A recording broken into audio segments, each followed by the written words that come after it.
Principals are no longer the ultimate heads of the school. They are treated just like the employees.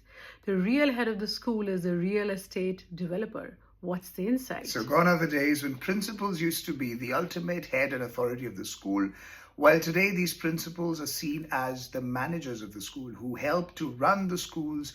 There was a time when the principals, they were chosen because they had been teachers themselves, so they could really understand the needs and the moods or the requirements of the teacher. They could guide them better. But today, the heads of the schools are the real estate developers who refer to themselves as, let's say, the CEOs or founders or directors or fancy names, but not principals, certainly. So, why the teachers are feeling more exploited nowadays? So exactly, the reason is that because there was a time when principals who had the experience of being the teachers themselves, they could guide them.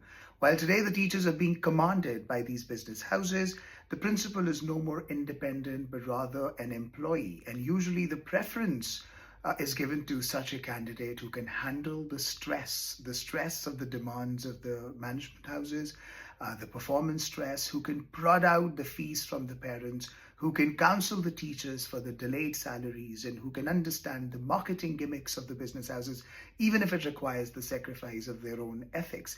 And while on the other hand, the real estate developers, their key focus is profitability, efficiency, certainly not the pedagogy.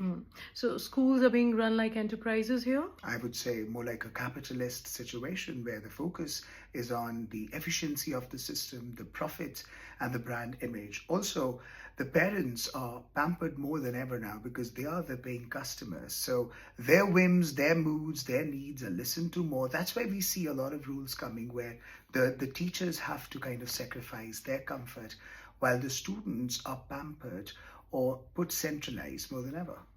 So, that explains why the parents are pampered and teachers are feeling more pressurized nowadays. Also, these schools, the international schools, they are considered part of the housing project because they can increase the value of the property. I mean, anybody would love to have a house in a place where there is an international school nearby. So the value of the property also goes up. That explains why a lot of real estate developers are interested in opening schools now. Interesting turn of events. For more education and parenting insights, follow us. All the best. All the best.